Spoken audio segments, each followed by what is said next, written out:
Assalamualaikum warahmatullahi taala wabarakatuh.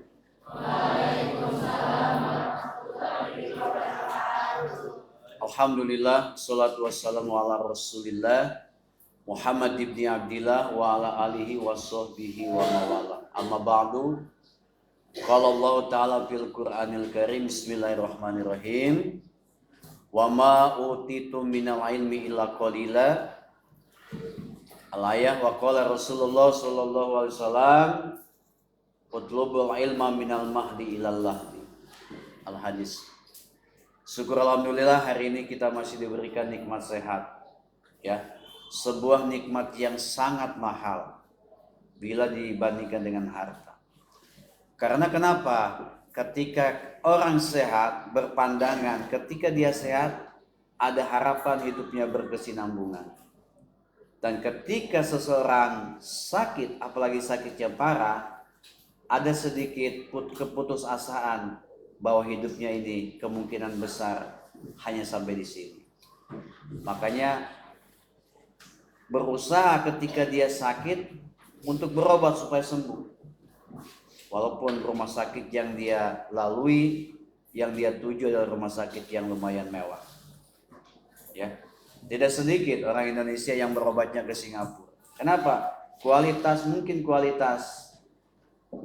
di rumah sakit di kita mungkin bagi mereka yang berduit mungkin kurang baik atau kurang nyaman. Ya. Ini artinya manusia itu tetap masih ingin hidup, bahkan ingin hidup selamanya sebenarnya. Gitu. Nah, dalam sebuah hadis Rasulullah sallallahu alaihi wasallam memberikan sebuah pesan yang berharga kepada kita. Apa Pak bunyinya? Al jannatu mustaqatun ila arba'ati nafarin. Ternyata kita kalah oleh surga. Surga itu merindukan sekali kepada 4 macam golongan umat manusia yang muslim yang beriman. Ini surga yang merindukan, bukan kita ternyata. Kita cek apakah kita ada di dalamnya. Kalau tidak di dalamnya, mari kita perbaiki diri kita supaya masuk dalam 4 golongan ini. Penasaran? Penasaran? Who are they? Siapakah keempat golongan tersebut? Al-jannatu mustaqatun ila arba'ati nafarin. Surga merindukan kepada 4 macam golongan manusia. Yang pertama adalah talil Quran. Orang yang senantiasa bertadarus atau membaca Al-Quran. Ya.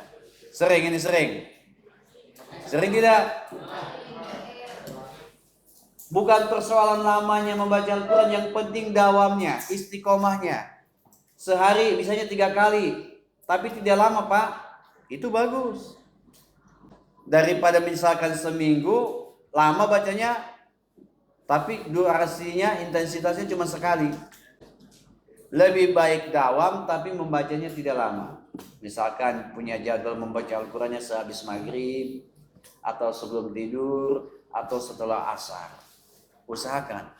Kenapa sih begitu pentingnya membaca Al-Quran?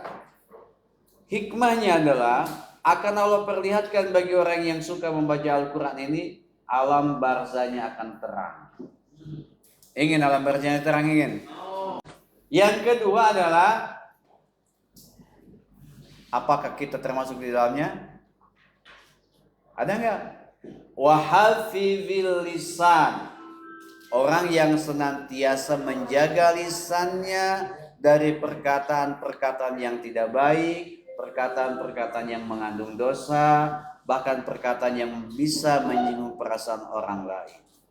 Karena salah satu ciri manusia yang akan selamat adalah salamatul insan bihifdzil lisan. Di antara ciri orang yang bakal selamat adalah selamatnya manusia adalah di dalam menjaga lisannya. Artinya lebih baik diam daripada berkata yang tidak baik. Yang ketiga, sebagaimana yang dijelaskan oleh Rasulullah SAW, di mana surga merindukan 4 macam golongan manusia ini adalah wa mut'imil ji'ani, orang yang senantiasa selalu memberikan makanan atau minuman kepada orang yang saat itu sangat membutuhkan sekali. Mereka dalam kondisi lapar, dalam kondisi belum makan. Tuh. Jadi sedekah kita tepat pada orang yang sangat membutuhkan. Ya. Lantas Pak, nih misalkan ada orang gila di pinggir jalan, lagi nyari makanan di tempat sampah. Apakah kita perlu ngasih juga?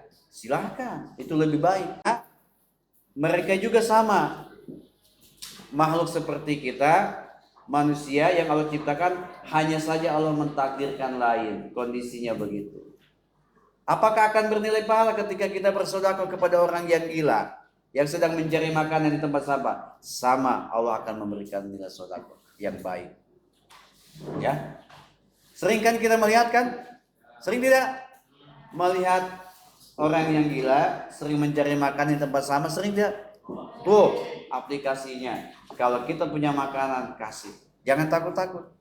Dia juga paham, nanti ada insting dia akan mengambil makanan kita. Berani nggak ngasihnya? Berani nggak? Itu yang lebih, ternyata itu pahala yang besar daripada sedekah memberikan makanan pada orang yang dalam kondisi perutnya sudah kenyang. Dan golongan yang keempat yang dirindukan oleh surga adalah was-shaimina fi syahri Ramadan, yaitu orang yang senantiasa berpuasa di bulan suci Ramadan. Setahun sekali yuk kita puasa di bulan suci Ramadan. Ya, demikian 4 golongan yang dijanjikan oleh Allah, untuk memasuki surganya. Yang pertama adalah orang yang senantiasa membaca Al-Quran. Yang kedua adalah orang yang menjaga lisannya dari perkataan yang tidak baik. Yang ketiga adalah orang yang senantiasa memberikan makanan kepada orang yang sangat membutuhkan ataupun dalam keadaan kelaparan. Yang keempat adalah orang yang berpuasa di bulan suci Ramadan. Semoga apa yang saya sampaikan bermanfaat dan menjadi motivasi untuk berbuat sebaik mungkin. Khairun nas anfa'uhum linnas. Sebaik-baiknya manusia adalah orang yang bermanfaat terhadap diri kita, bermanfaat terhadap kedua orang tua, kepada keluarga dan kepada masyarakat. Ya, semoga kita dijadikan generasi yang baik, generasi yang ber-SDM unggul. Amin ya robbal alamin. Demikian doa saya ini, semoga bermanfaat. Assalamualaikum warahmatullahi wabarakatuh.